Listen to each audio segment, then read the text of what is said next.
So hopefully those two things will help. Okay, we're going to go ahead and get started with our presentation this morning. Welcome and thank you for being here. This is Programs in the Park.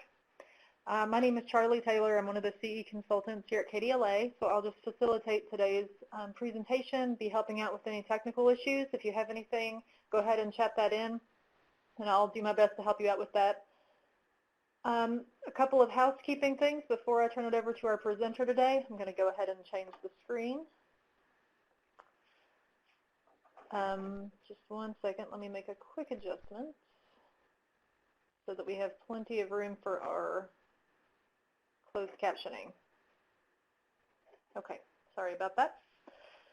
Okay, at the end of today's presentation, you'll be able to download your own copy of these slides. They'll be the full-size slides version of the handout that I sent out. You'll also be getting a certificate for attending today. Our presenter for this morning's webinar is Dave Anderson from the Campbell County Public Library, and I know he's going to be interested in your suggestions, your questions, anything you'd like to add to the webinar, so please feel free to chat away. We'll be taking questions as we go. So with that being said, I think I'm going to go ahead and turn it over to you, Dave. Okay. Can everybody hear me?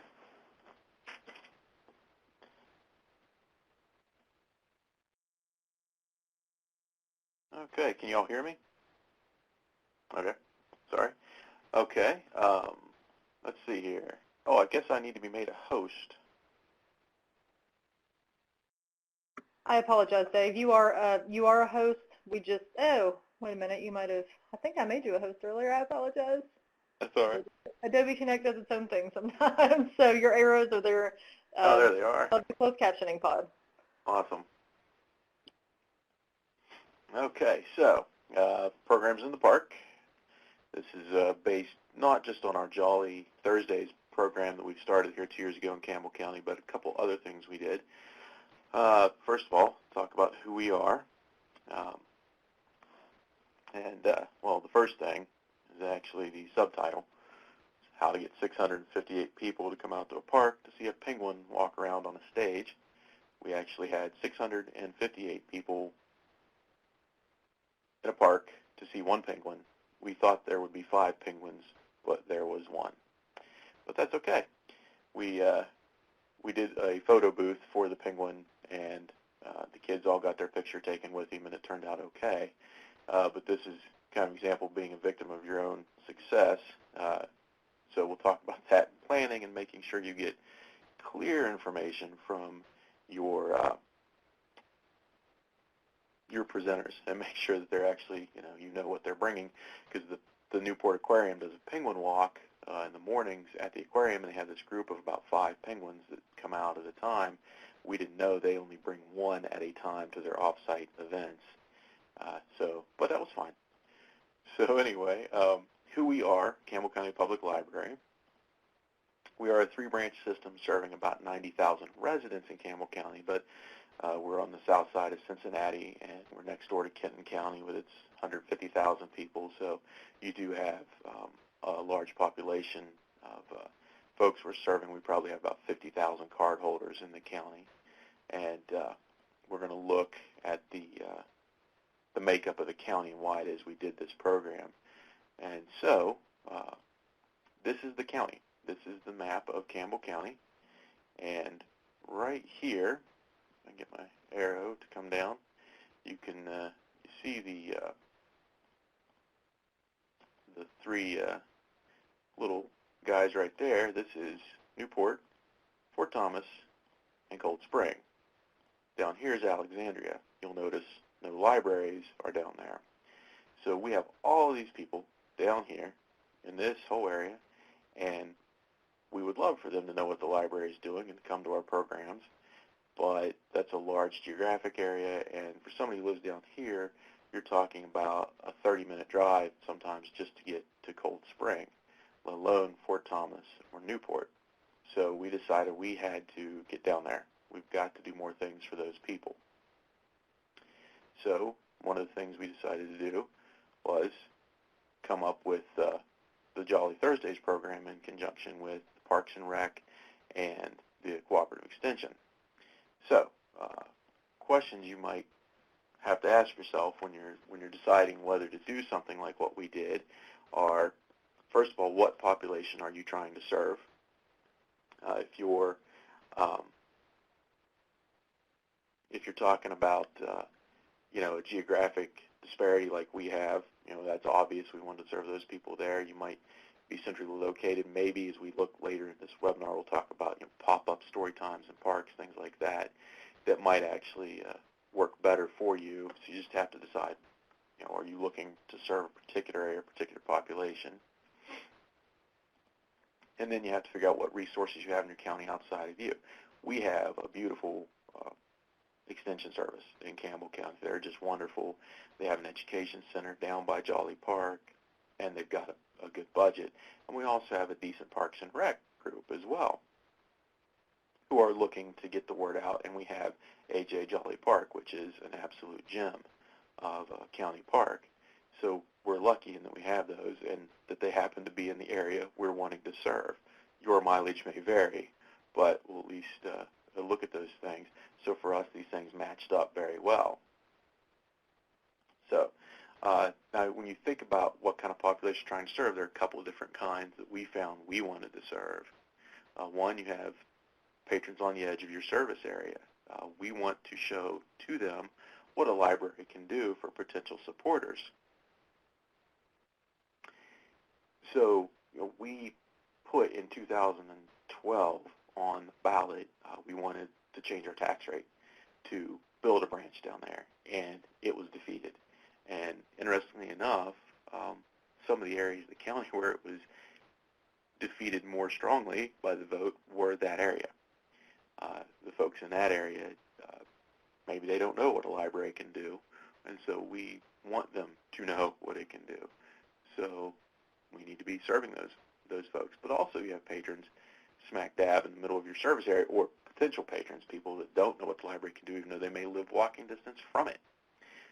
So we want to remind them what's just down the street to branches, because you do want to bring those people in to the library as well. And those people also have a say in that vote. Interestingly enough, our Fort Thomas branch, which is exceptionally close to it's central to the three branches, or the Fort Thomas neighborhood, rather, that is central to those three branches, they voted strongly in support of a tax increase in 2012 because they know the value of a library is, my guess. So, and anyway, so you're going to do these things in the summer, and this is my bit of humor here. You tell yourself that you're fighting summer learning loss, but we're all really just there to see the Mentos and Coke fountain because science programs are awesome, and you'll definitely want to do that, and we have great resources in the state for that. So here is one of our main resources, and figure out, is this something you maybe have access to? We have this great Stapleton Pavilion at Jolly Park, and there it was just as it was constructed. That's now got grass in front of it, and it's got a sidewalk around the pavilion itself. That's a beautiful lake behind it, although I should note that lake causes a breeze constantly blowing onto the land, which does make difficulty for some programs that might have things that can blow away. So it can be a good thing. It keeps it cool, but also causes lots of problems for people who want to do a science program where they make something explode inside a red Solo cup, because the red Solo cup won't stay on the table when there's a 10-mile-an-hour breeze constantly coming off of that lake. This one, it's covered, it has power, seats 100-plus kids on that concrete floor, so if it is sprinkling and we're not going to cancel for rain, but we just need to move the kids up on the pavilion, you can actually seat a lot of kids. It doesn't maybe look like that from the picture, but it is fairly large. And it's a park, and there's plenty of parking for cars nearby. So very nice thing for us. So we moved on to what kind of outreach do you need to do. There's outreach we want to do, but there's outreach we need to do and can't afford to do it all. So we're focusing ours just on Jolly and just getting out there to those folks in that part of the county. And so then you have to think about, do you want to do a series event?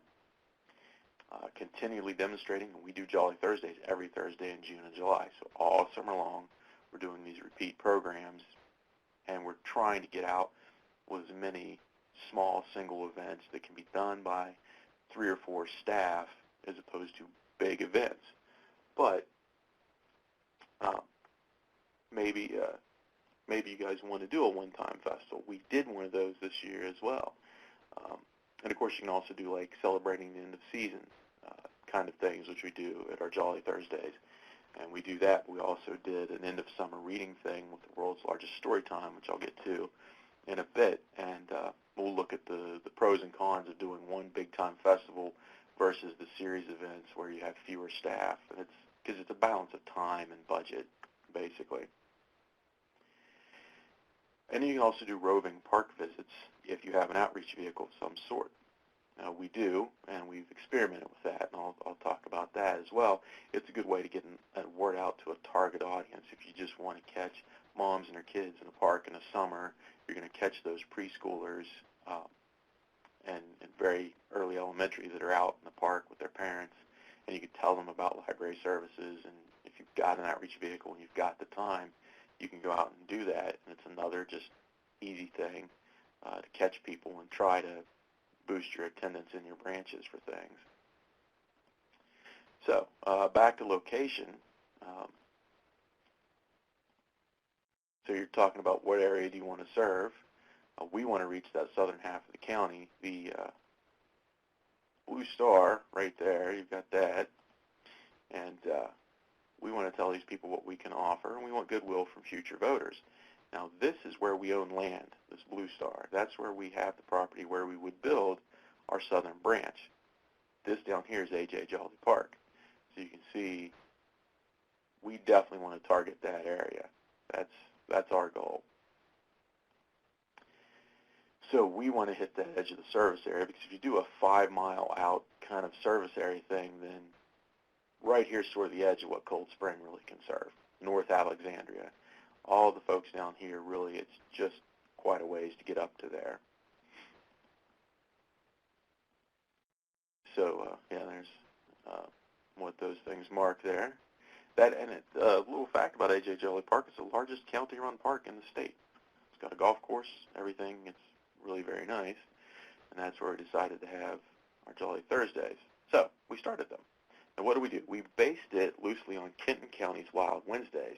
Now, they've been doing this for 20 years in Kenton County Wild Wednesdays. Not Kenton County Public Library, but Kenton County Parks and Rec has been doing Wild Wednesdays. Kenton County Library participates with a story time before the main program, but most of the funding and the planning and everything comes through their Parks and Rec department, which is a story I'll get to about Campbell County's Parks and Rec not having a budget and Kenton County's having a budget, and how this, we were able to help get a budget given to the Campbell County Parks and Rec for these kind of events by having a successful program. So they've been doing this for about 20 years. They've got tons of experience. They're right next door, so we went and visited them and see what they do. Of course, they have grants and partnerships that they've worked out because they've been doing this for 2 decades, and so we got to learn from them. Their biggest funders were Greater Cincinnati Foundation, which does a summertime learning loss grant, and then Toyota, which we hope continues for them, but Toyota did move a lot of folks out of the area, so we don't know how that funding might continue. And then Subway works with them as well to provide food at the event. So Wild Wednesdays, they get the Summer Learning Loss Grant. It's about up to $1,000 they apply for. Then Kenton County Public Library does a warm-up story time beforehand as the crowd gathers. Toyota, very large employer in the area at the time, was giving them money in support of this. And then Subway wasn't giving them money. They were giving them the food basically at cost. Now, we don't have the ability to really feed people at Jolly Thursdays. There's no place close food-wise for us to get a bunch of food. But Kenton County, there's an idea. Do you have someplace like a Subway nearby where you're doing this? Will they work with you? Food at half price. Kenton County Parks has this worked out. They take an order. After the library does their story time, then as the presenter for the day is about set up, they go around and they take an order from everybody. Do you want a sandwich or not? And then they charge everybody at like $1. It's all about how it costs. And then they go out and pick up the food and bring it back. So then after the program is over, everybody has lunch. They start their program at 11, so it finishes up at lunchtime just as the food is arriving. And it's a really cool thing. We can't do that in our particular location, but that's an idea to think about.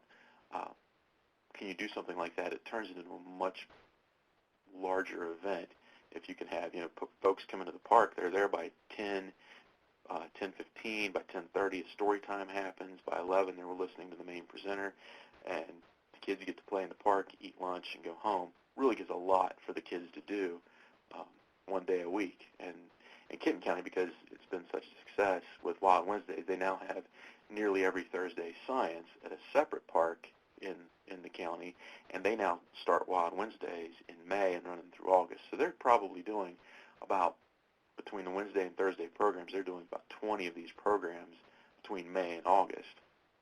So there's a lot of stuff is happening. So they, of course, need a bigger budget, and but it's just amazing how many folks are doing it, and what kind of goodwill they're getting from that. So, I see somebody just said check with UMC Food. So yeah, thanks. Check that out. So, anyway, like I said here, it doesn't have to be a grant. You can get a deal, half price, things like that. And of course, it just, if you have the geographic ability to have lunch, it's great. But if you don't, you can't always have everything.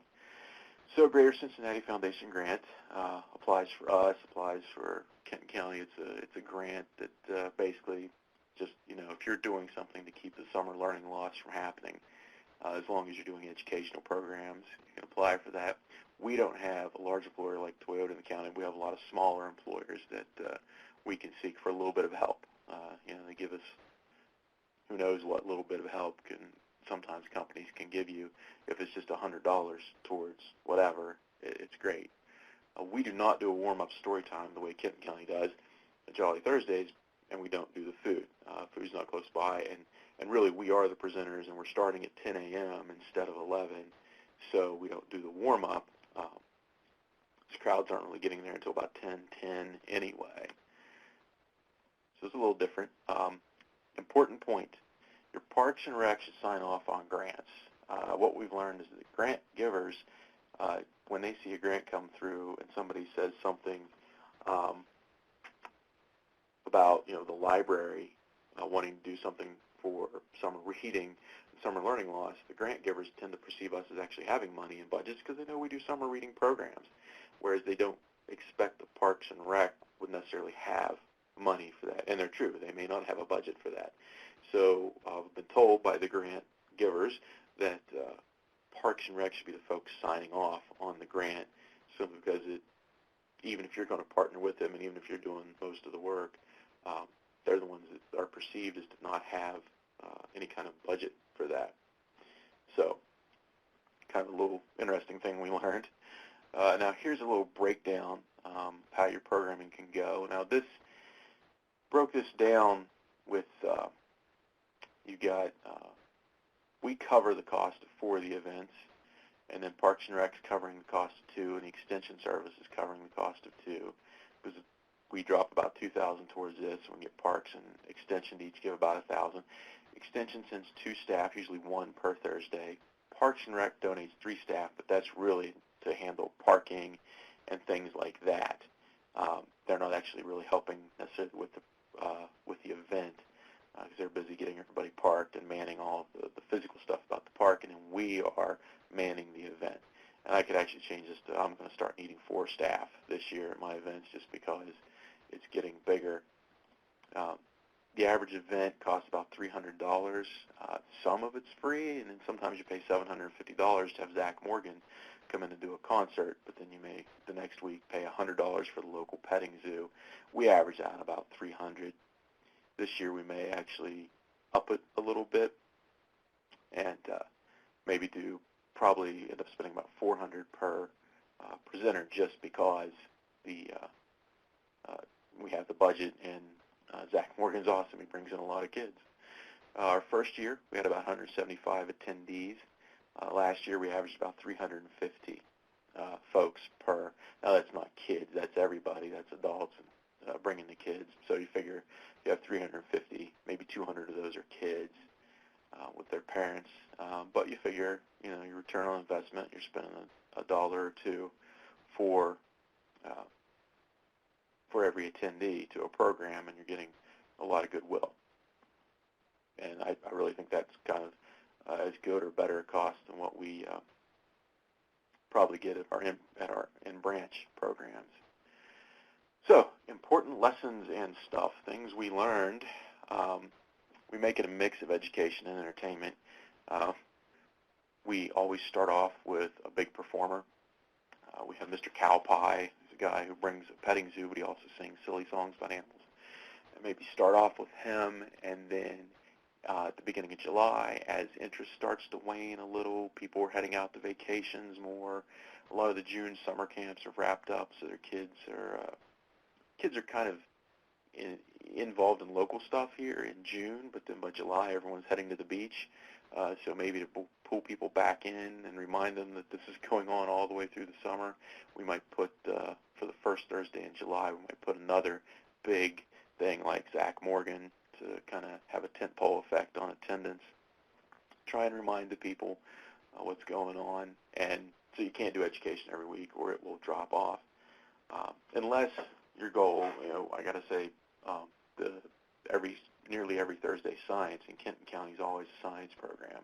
But Kenton County is not set up with the same physical space as we are.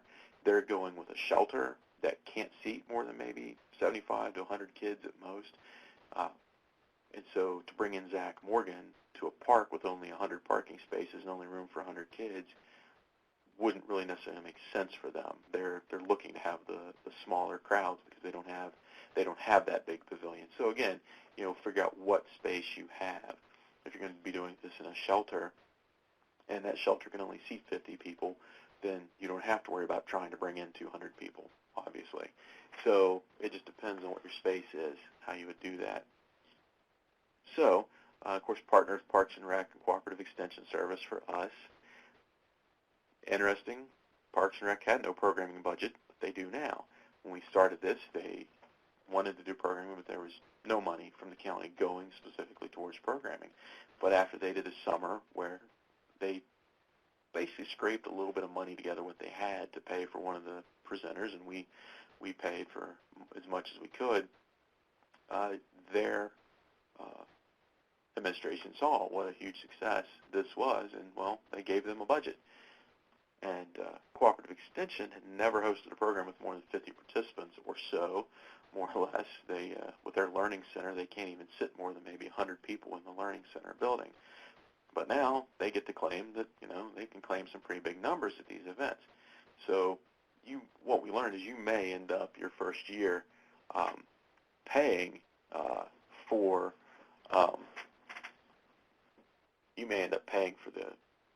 the first year or two, and your partners may be a little leery of it, but once you have success, they'll find a way to kick in more.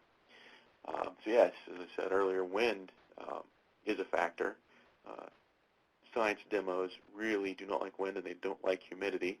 If you've ever been to the Kentucky Science Center, you've ever seen one of those Van de Graaff generators that the kids can touch and their hair stands on end. It's a very cool thing, except the Van de Graaff generators don't work above about 60% humidity, and in the summer in a humid place, well, they didn't work, and the wind knocked over all of the presenters' red Solo cups. He was going to do different chemical reactions, and so that was a bit of a problem. So you have to plan accordingly. What is your space? Kenton County, because they have a shelter with a wall on one end, they don't have to worry so much about that. We do, and so it's just another thing to play with. So one penguin was really cool. The whole petting zoo is way better for a crowd. We can bring in Sunrock Farm and a dozen animals and split up 200 kids around a dozen animals. No more than 20 kids per animal is a lot better than trying to have several hundred children try and do a photo booth with one penguin. That was just not good. So we loved it. It was a big crowd. We probably won't do it again. But petting zoo is a standard. We do that every summer. Now, Musicians are great for an outside crowd of 200 kids. Magicians are not. Unless they're an illusionist and they're going to make the space shuttle disappear. What they're doing, kid magicians are doing up-close magic. So if you're working with a crowd of 50, that's awesome. If you're working with a crowd of 200, the kids in the back can't see it. It just doesn't do anything for them. And not that they don't have a good time, but you can just spend your money better in other ways depending on your crowd size. And then, musicians, of course, that's what this pavilion is built for, so those are always a hit. But you're also trying to mix education and entertainment, so you don't want to do just 8 musicians all summer unless your goal is to have a music fest. Maybe that's what you're trying to do. So you just have to know your space between magic shows and science demos. So measuring for results, for Jolly Thursdays, how do we measure? This was a neat idea. Early on, I think it was our second ever Jolly Thursday, we did a superhero party. And we talked to all the kids about protecting their neighborhood. We said, what neighborhood are you going to protect? And we drew this map, and every kid got a sticker to put on the map. And so, I'll get my arrow here. Anyway, you can see on the map there that in the center there's a lot of little star stickers, and that's Alexandria. Then you can see down in the center where the starburst comes out, that's the park we're at. And there were a lot of kids from that local neighborhood as well coming to this, but you can also see that Kenton County, to our west, donated a handful of people.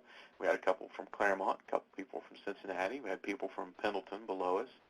And then you can see that people from Fort Thomas, Newport, Cold Spring, Highland Heights, all the stuff in the northern part, they did make the trek down. Now, for some of those people, this is a 30-minute drive, but they made the trek. So now we knew that we are getting people from the northern part, but we are actually reaching the folks we wanted to reach. Had all those stickers been from the northern part of the county and nobody from down around there actually come to this, we would have had to have rethought, why are we even doing this? Since the whole goal is to take the library on the road to those people. So that was an easy thing. We drew a map and said, hey kids, what are you protecting? And this is my house, and I'll be a superhero there. They loved it, and it gave us data, which is a pretty easy trick. So yeah, that was I suggest doing that. It's a great time. Besides, the kids loved superheroes, and that brought out a really big crowd. That was our second July Thursday, and it was a massive crowd compared to what we were expecting. And so yeah, it's a good time. This is a good one here. This is the Kentucky Reptile Zoo, and that is a Burmese python, an albino Burmese python, and it is shedding in the picture, and it weighs several hundred pounds. You can see it's taking 2 adults to hold it, and they're laughing in that picture because they're struggling even to hold it then. The Reptile Zoo, they're a great resource. They're by Red River Gorge. They don't cost a whole lot. They'll bring the show on the road, and they'll bring half a dozen or more really cool reptiles, and they're smart about programming. They do this for kids all the time. They know to bring out the python last after they do all the other less interesting snakes and skinks and things. And they do a great show. We'll have them back every year. And they have enough python or enough reptiles they can bring. They won't probably bring the python this year. They might bring an alligator or something else that's fascinating to show the kids. So let's see here. So anyway, the other lessons we learned: find a sound system, or learn the ins and outs of a local system. You may be a thing with a sound system, but it's doubtful. We use something called a go-getter system. It actually is not terribly expensive. It's not very large, very portable system, and yet it actually covers even this pavilion. It covers the sound for it. So find it, get a headset. Our go-getter came with a hand mic, but a magician can't hold a mic and do magic. And as you can see, you can't hold that snake and talk about it with one hand holding a mic. So headset, extremely important if you're going to have a sound system. Yeah, and the Reptile Zoo is very cool, but bring a stout friend to help them, because they send one person and then they have a 300 or 400 pound snake. You're going to have one of your people go up on stage and help. And provide water, which is what we did the first year. And then we got smart and decided to tell Kona Ice if they wanted to show up, they could. If you guys have some kind of Kona Ice or ice cream truck set up in your county, that's a great way to go because it's hot in the summer. We start our thing at 10 a.m. and it still wraps up at 11, and it's still getting very warm in June and July, and so people really down the water pretty heavily. Dave, this is Charlie. I'm sorry to interrupt you. Sure. Someone asked a question at the same time you started talking about it. Your audio system, you said could you just clarify it's your own audio system? You guys own it, and just give a little bit more information. What kind of audio system did you say it was? It's called a Go-Getter, and it's just a little guy, portable. It actually has it's an automotive CD player, like you'd have in the dash of your car, built into it so you can play music, but it Bluetooth, so you can have music on an iPad that you can Bluetooth right to it. We do that as the crowd is gathering. We play music for everybody, just have Kids Bop music or whatever playing on that, and it's wireless. It's got a battery, so you can charge it up and get a couple hours worth of sound. If you're at a place that doesn't have power, where we're at has power, but if it didn't, and we do take it to some of our other events where you're just in a tent at a spooktacular Halloween kind of festival, we take it and play spooky music or whatever, and it generally can give you several hours worth of music off the battery charge. I don't know the exact model number, but if you Google for a Go-Getter PA system, we've been happy with it. It's really easy. It's only got a handful of controls. You don't have to learn to use a mixing board or anything like we have for our in-house sound at our Newport branch. So we've been very, very pleased with it, but I'm sure there's competitors on the market you could research. Thank you for that. There was another question that came in as well about whether or not you're required to have some sort of emergency response on site, kind of what happens. Are you going to be liable if something happens while you're off site? If you could kind of address that, please. Sure, yeah.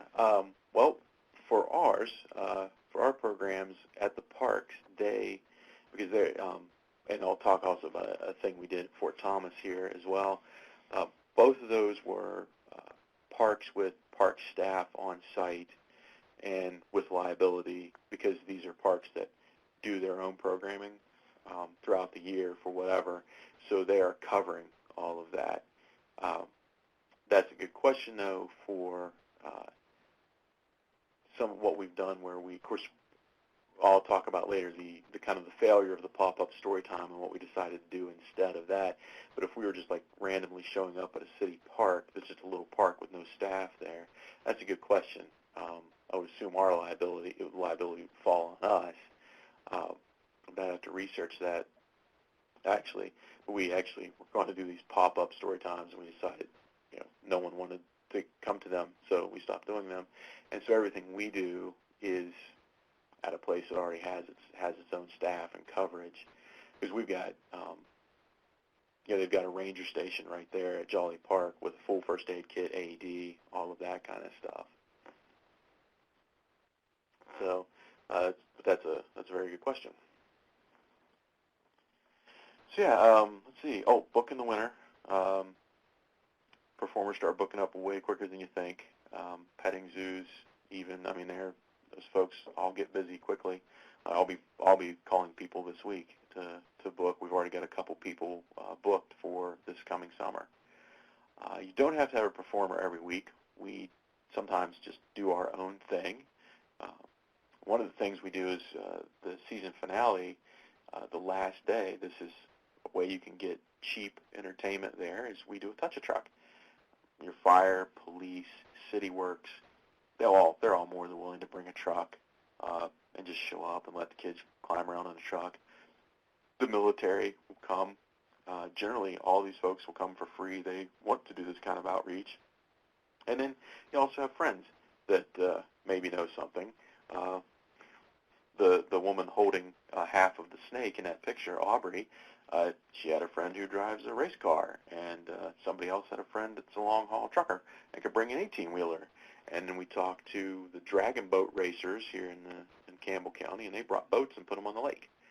And nobody wanted any money for that. They just want to come out and come to a little festival. It's a good time. So we only have to, it's 1 week that we don't have to pay for. or not much other than staffing and providing water. Have other stuff to do. Siblings of all ages attend this, but obviously a petting zoo or a Zach Morgan kind of musician applies to elementary age kids. But those kids are going to have 2-year-old siblings, and they're going to have 12-year-old siblings. And the 2-year-old maybe will listen to music for a little bit, and then they're going to wander off. So the first year we didn't do anything, but the second year we said, you know what, let's have a water play table, let's have a bubble table, let's have several tables worth of books to check out. And we don't have off-site ability with Polaris to do checkout for us, but we brought honor books. We took donated children's books, withdrawn children's books, whatever, we made them into honor books, and we brought them out to the park. So the disaffected 15-year-old that has to be there with their 7-year-old sibling can grab a book and sit under a tree and read. And the 2-year-old that wants to wander off can go play at the bubble table for the hour and be perfectly entertained. And it's worked out really, really well. Find yourself a shady spot, and the kids sit up there. And the kids that are watching the show are generally, their attention is given to the performer, so the parents can walk off to the bubble table with the younger child and play. And that has really worked well for us, and I can't say how much you should consider having other things to do. When we first went to Wild Wednesdays in Kenton County to see how they ran it, we were at one of their presentations, and they didn't have anything else for the little kids to do, and we're watching the presentation, and we look over, and there are 4 or 5 children halfway up a tree. And so we said to the Kenton County Parks and Rec people, said, do you normally let children climb your trees? And they said, no, and they took off in a dead sprint for their tree to get the children out of it. And so we decided, we don't want children walking off and getting lost in the park, so find something for them to do. Let's see here. What else? Oh, okay, so going back to the idea of what kind of outreach do you need to do. You're going to do a one-time festival. We'll talk about that with Fort Thomas. End of summer things you can do. We actually did a back-to-school pizza party at one of the schools here in the county. What we did for our summer reading, if you guys do summer reading and you do reading logs, our reading logs all, of course, look the same no matter what school the children might attend. But Campbell County schools, and a note about Campbell County is that we actually have half a dozen independent school districts as well as the county schools. So Fort Thomas is their own school entity, in Dayton and Newport and Bellevue all have their own schools. Well, Campbell County wanted to work with us to increase their students' participation in summer reading. So we made summer reading logs printed in the school colors. And any Campbell County middle or high school student got that reading log.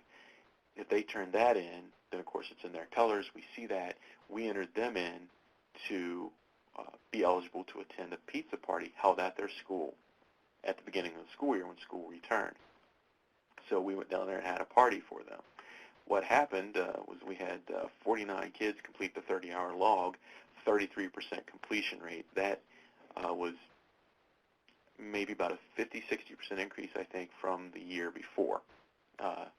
So doing a little thing like that didn't cost us a whole lot, works with the school, builds goodwill with the school, is kind of a neat thing. And so you can do joint programs like that and then just reward them. And 2 staff, hop in the van, drive down, throw a pizza party.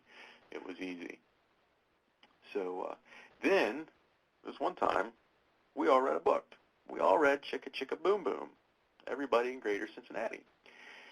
So Fort Thomas has a newly constructed amphitheater. It, like the Jolly Pavilion, has its power, has seats, about 75 kids on the floor. It's got a grass bowl around it. It's a nice amphitheater they just built. It's one of the larger city parks in the northern part of the county, and of course it also has park staff, and it has the security and safety, as we talked about, having as far as having people on site in case something happens. This is the amphitheater. So the Cincinnati Enquirer and the Public Library of Cincinnati, Hamilton County, celebrating the 175th birthday of the Cincinnati Enquirer, decided that what they would do would be they would have a mass reading and try and set a world record for the largest story time. And so they wanted to have every library in the greater Cincinnati area at the same time, noon, on a day in August, read Chicka Chicka Boom Boom, or Chicka Chicka ABC. And so we got all of our children's folks together. We threw a big party here in the amphitheater bowl to read Chicka Chicka. And it was a big festival. It was really great. And we thought, well, it's a great outreach event. This is going to be a good time. But there were a few things about it that were a little bit the lessons we learned. So here's some folks that they're gathering to the event.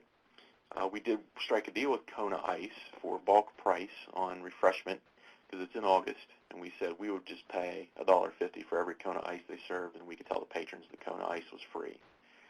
So that was one thing we did to help with refreshment. We got giant beach balls to roll around to entertain folks. This right here is a woman holding one of those giant beach balls. We just had half a dozen of those rolling around this field and just kind of kept people entertained, made it a festival. We also had craft tables.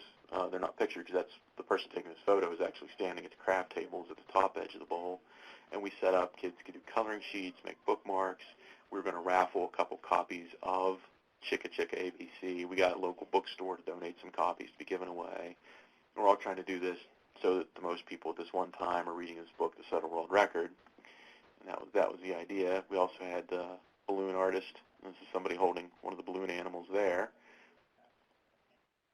And so we had this party. And it was just, as people gathered, had all that. And then, most important, we involved our board president. This is her neighborhood. This is where she lives.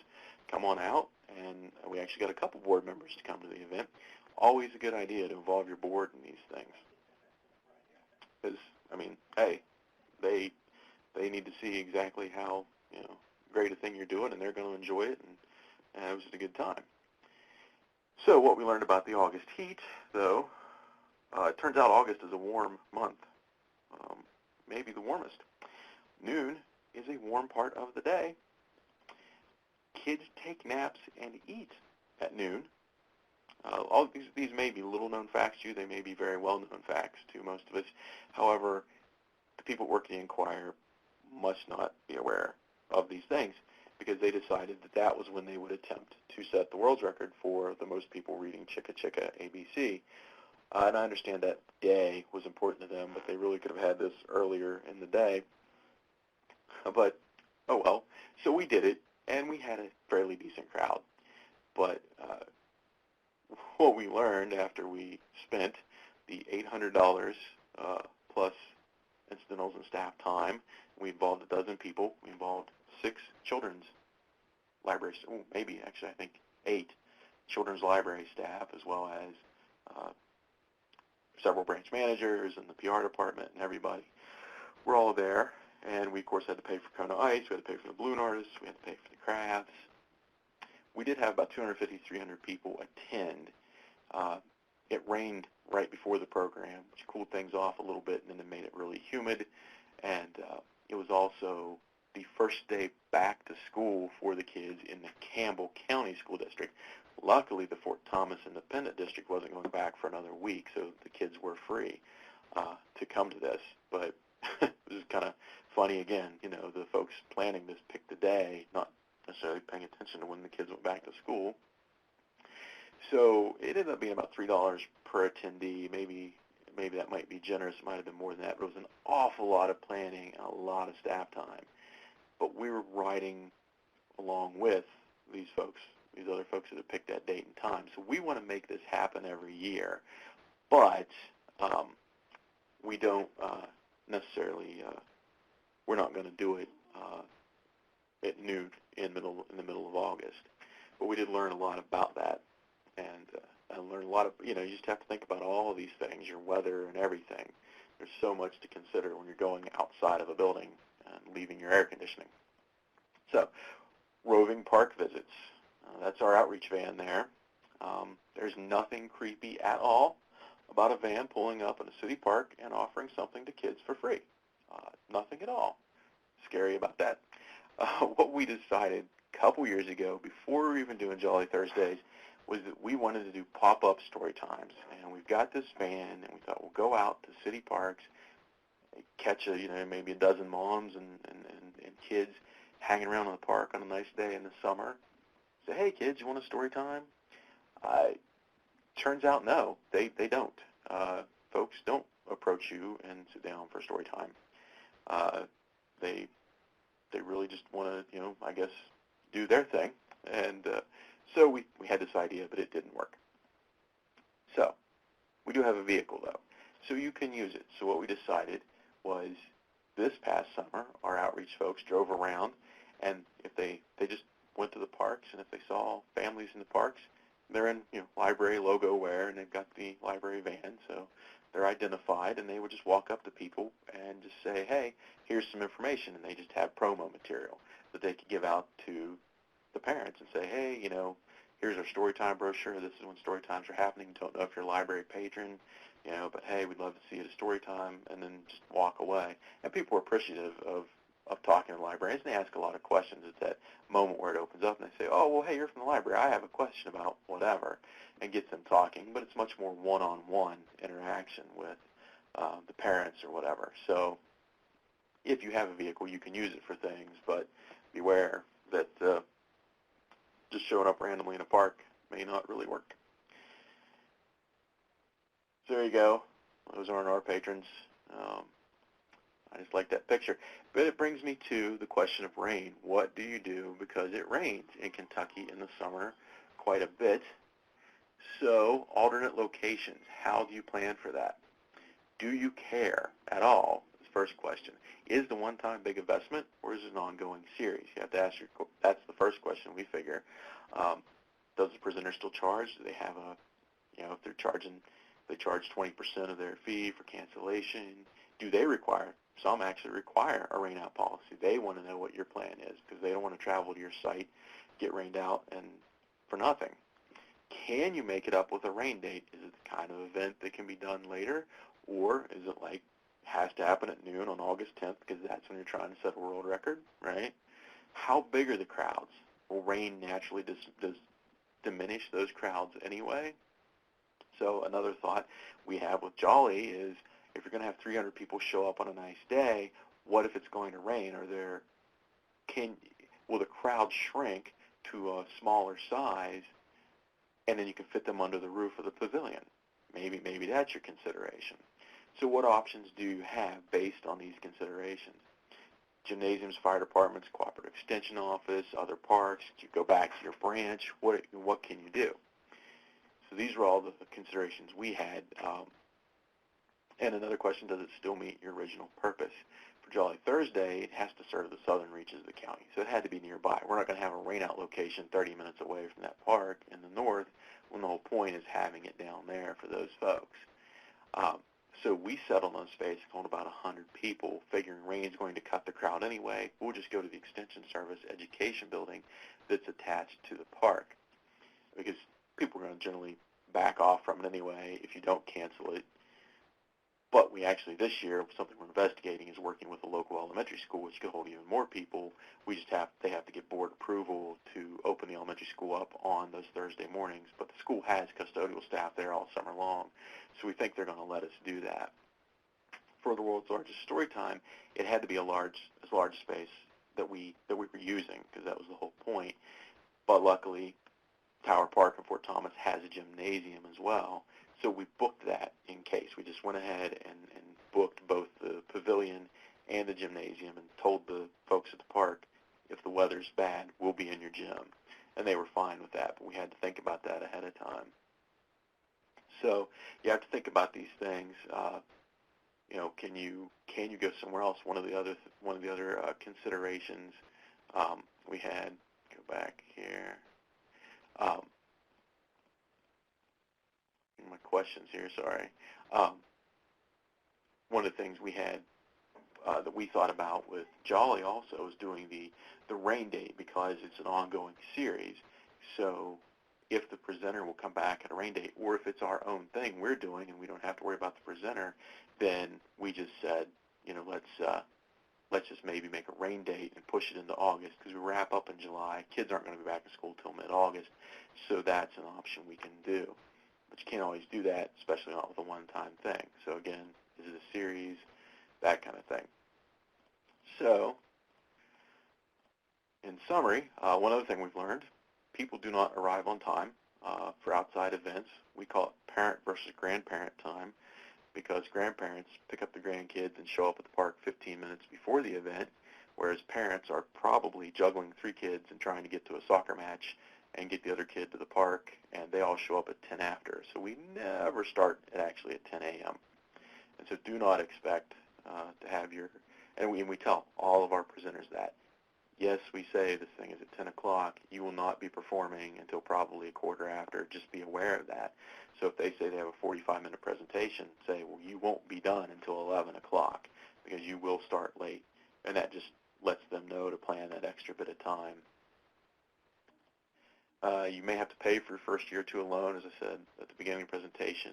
Parks and Rec and Extension or other partners, they got much more enthusiastic once they saw the numbers. They were, the folks working the event were able to then go to their boards and their administration and say, hey, can we have money for this? And they had this proven program. Granting agencies also, a lot of the grants want to see a track record. So the first year you may not get that grant because you can't even tell them, you don't even know how successful it's going to be. And involve your board members. I mean, we get these guys involved. They know people, right? They're on your board because they know people and because they're the kind of people who want to be on a library board and they want to be out there and helping the public. And we've gotten a lot of folks, like, hey, I know a guy, he can do this or whatever. It's really a good, just a good synergy with your board for something like this. It's so much fun.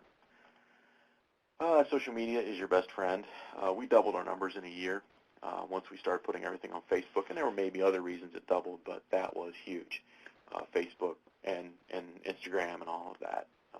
We found out a lot of our folks were coming there because they heard about it through that.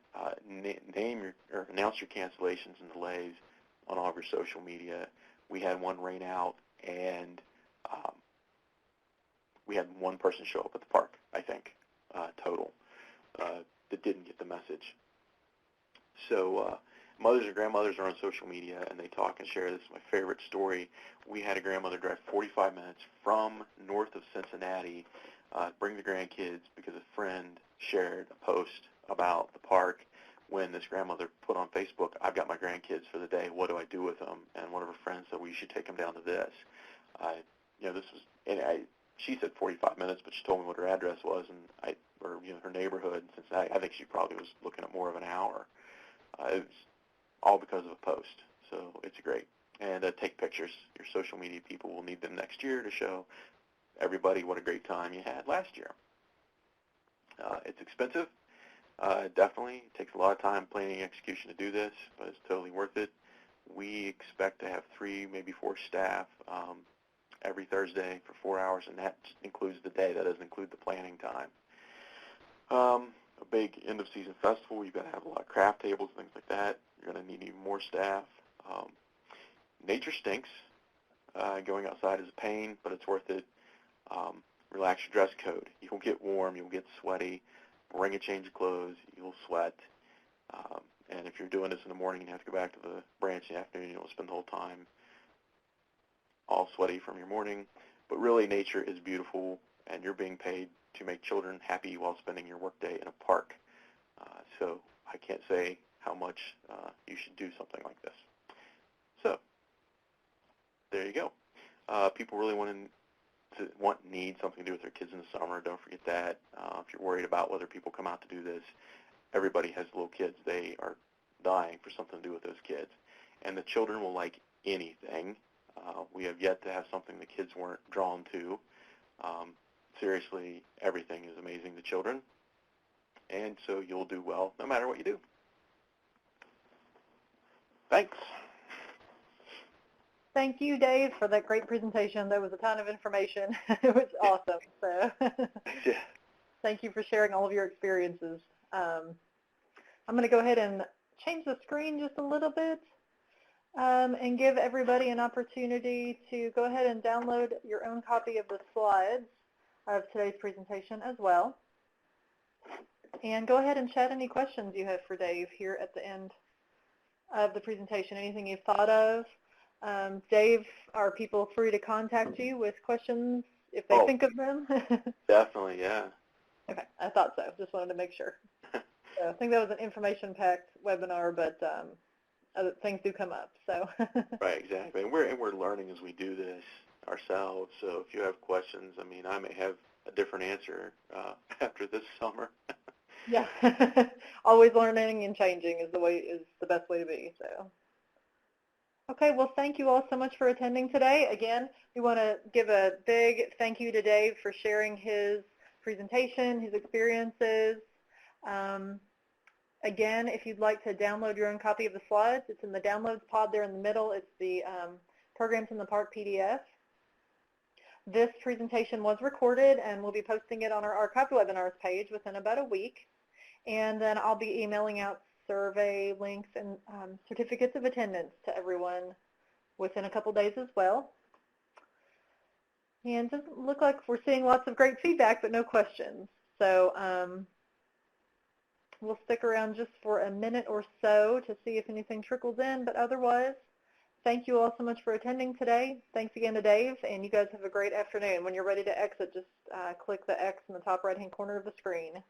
And Dave, if you wouldn't mind to just hang on the line for a second, we'll see if any questions come in. Not a problem at all. Thanks, everybody. Yes, sir.